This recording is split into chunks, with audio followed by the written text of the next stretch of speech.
Today we are mocking another mock draft, and this one will be from Todd McShay. I'm sure it's going to be a dandy. This one just came out, I think, yesterday, so it's fresh, hot off the press.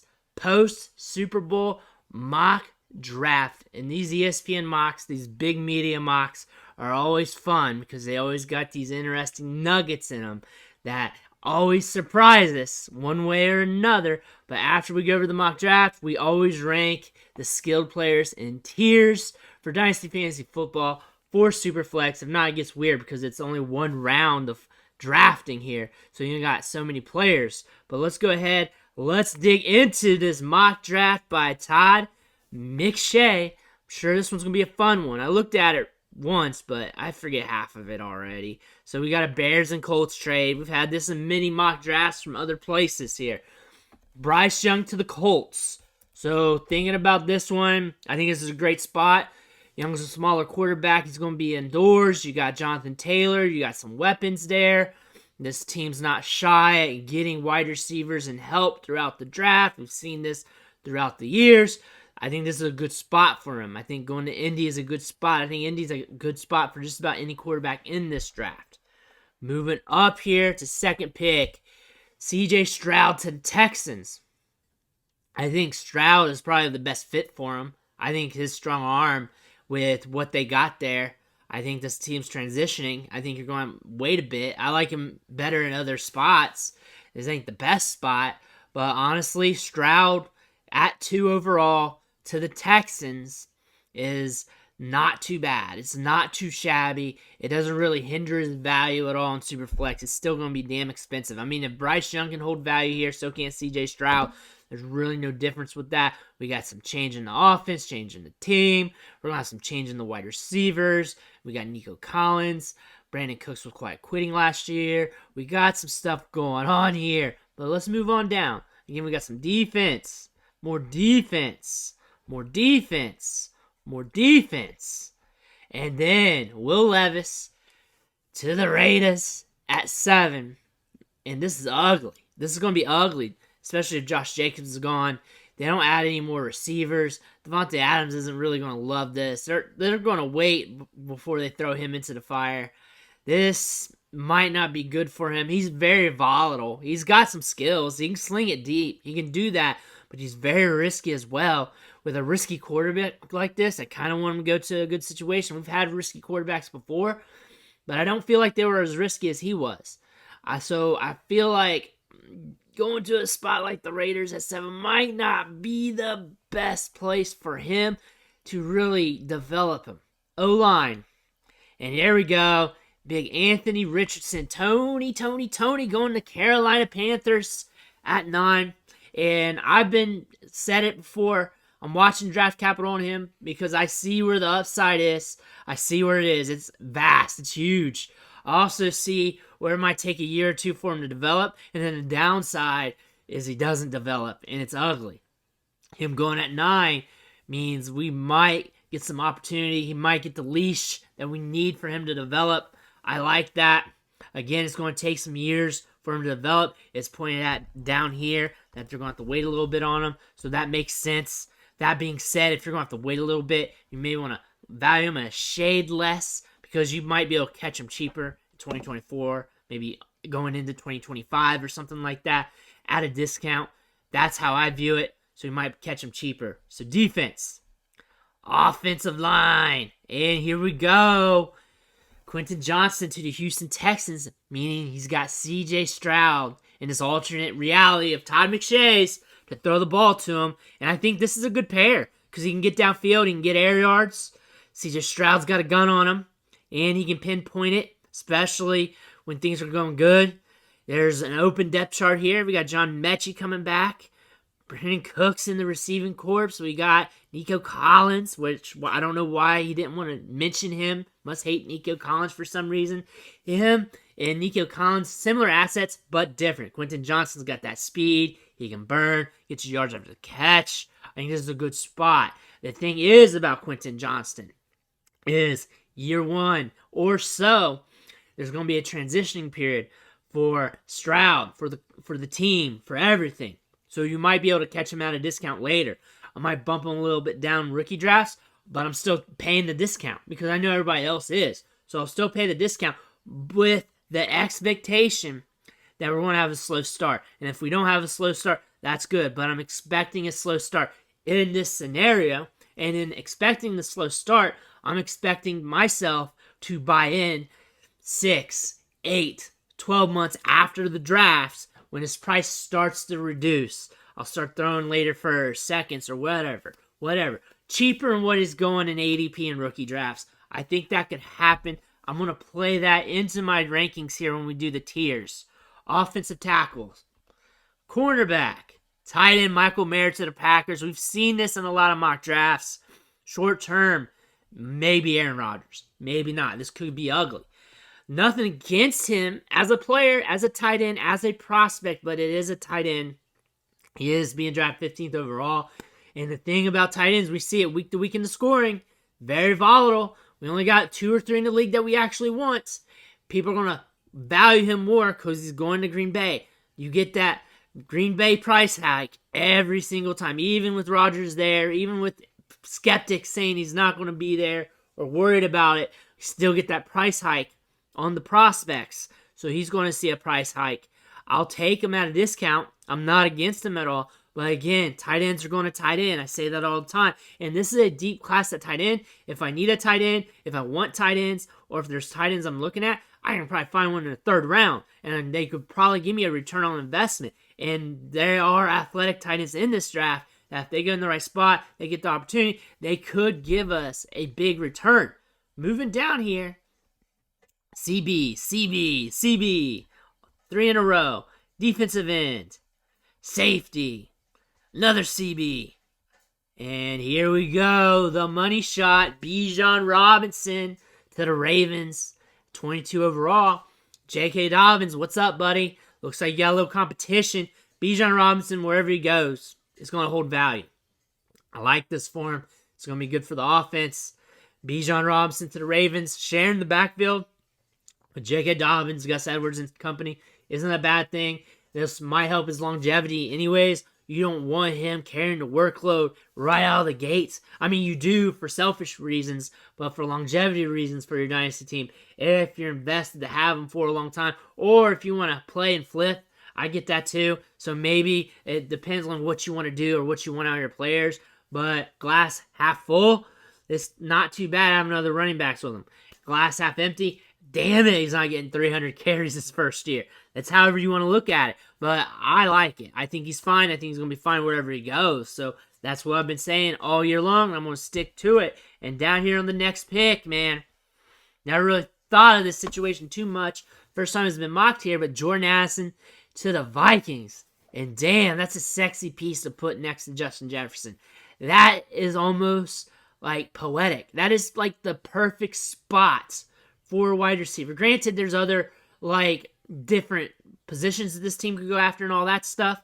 But looking at this in the phone booth, Justin Jefferson, Jordan Addison, they would play well with each other. And the fact that they sling the ball around a lot, high-powered offense. Adam Thielen, like they mentioned in here, getting older. Man, this is a sneaky spot. It's a sneaky spot. You might catch him at a good price in rookie drafts, but considering the landscape of wide receiver, maybe not this year. And then this next one, at 24, Jackson Smith-Njigba paired with Trevor Lawrence. We got Calvin Ridley there. We got Zay Jones going off. We got Evan Ingram if he comes back. We got Christian Kirk. We got a lot of slot receivers. Jackson Smith-Njigba, I figured out why he's been falling, and a lot of these mock drafts are falling out of the first round, is a lot of people are scared because he played 95% of his snaps in the slot, pegging him as just a slot receiver, and that you can find slot receivers cheaper. But the thing is, when I look at him, I think that he can do a little bit of both. I think that he can still give you the upside. I think he can give you more than just a slot. I think he's more than what people are leading on to. And I think as we get deeper into the process, I think you'll see more hype around him. It's just there's people are seeing the outside looking in, some of the baseline, and they're getting tepid on that. But I think Jackson Smith-Njigba is good. I think this is a great situation for him. Can the Jaguars go other spots? Yeah. But one of the things is, we're at 24 overall. We're starting to lose a lot of defense here. We're starting to lose a lot of offensive tackle here. The O-line, things are starting to thin out. And a lot of people are talking about, at those other positions, not the greatest draft, not the strongest draft. Here at wide receiver, you got Jackson Smith and Jigba, a guy that was considered one of the top wide receivers in the country going into 2023, a guy that falls to you at 24, and you got this young quarterback here who is on the upside right now, looking good. This could be a good move for them.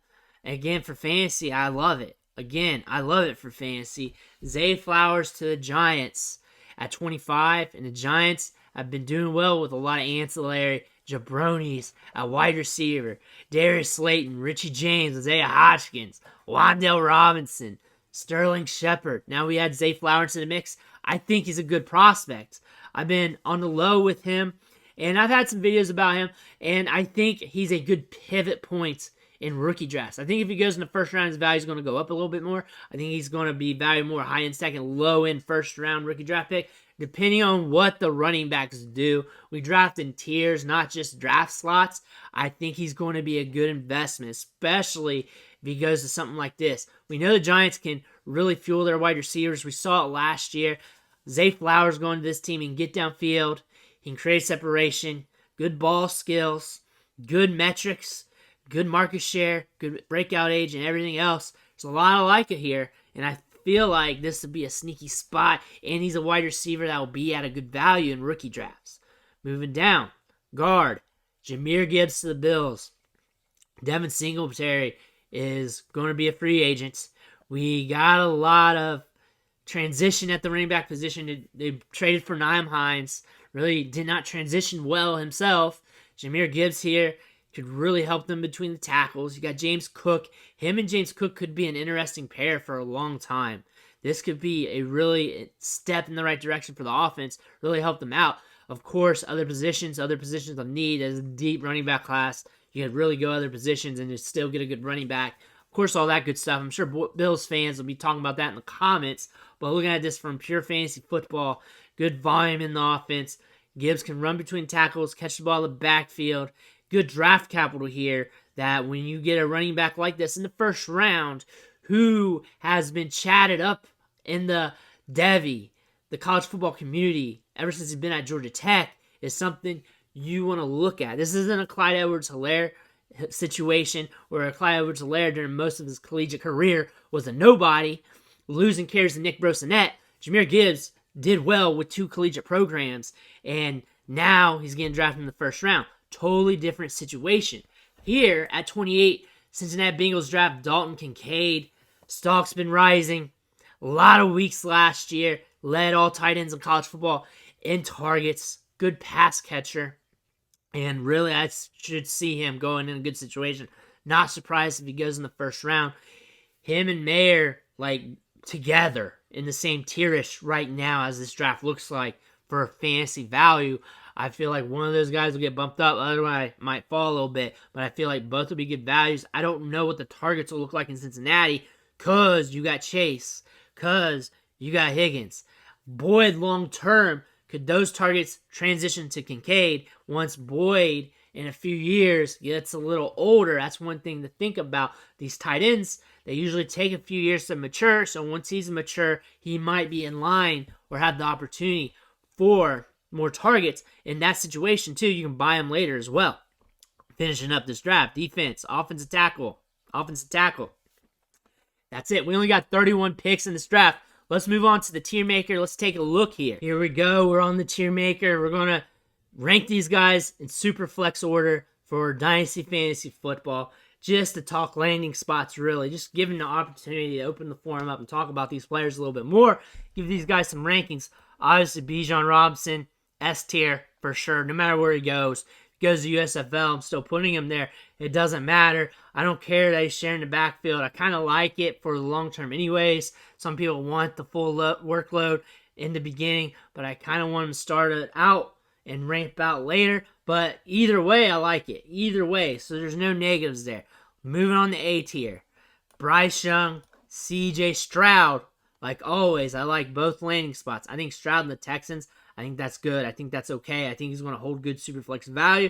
Bryce Young, I think this is a great spot for him. Being a smaller quarterback indoors, got a good running game to lean on, can really develop there. And then we're going to throw in Jahmyr Gibbs, because when we look at a lot of mock drafts and Superflex, it's usually Bijan, the 2 QBs, Jahmyr Gibbs, or Jackson Smith-Njigba, one of those. But Gibbs leans forward due to the running back value going here, considering the wide receiver spot here. You can really catch up later. That's the thing.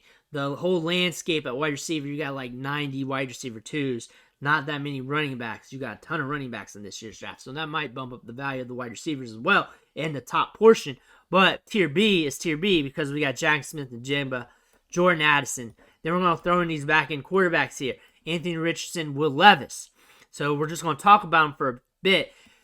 I love the landing spot for Jackson Smith-Njigba. That being said, I can put him up here, start at tier B. That's not much difference for me. Jordan Addison to the Vikings. I think that's a good spot as well.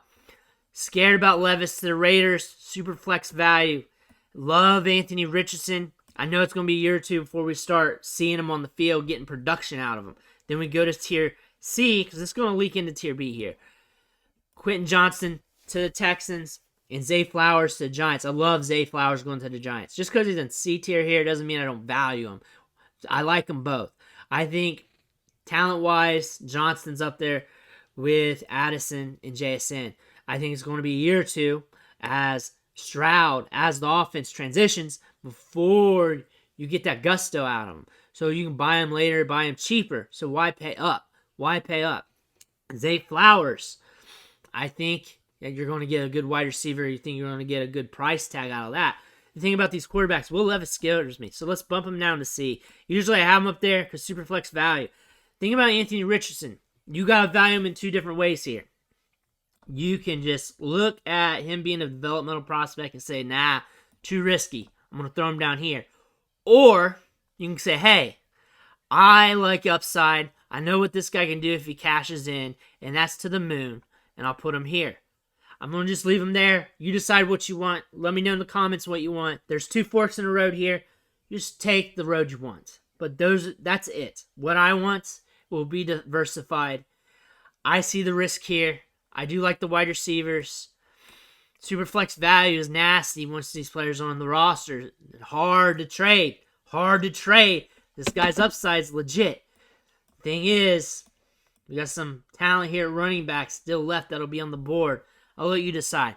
Tight end's going to tight end. Like I always say, Michael Mayer, Dalton Kincaid, both good tight end prospects, both good players, both going to good situations. That does not mean you're getting Travis Kelce. That's like a once-in-a-lifetime, once every 10 years tight end. That's just what you're going to get. And usually those tight ends, they fall in the middle rounds. They kind of surprise you a little bit. They slowly mature.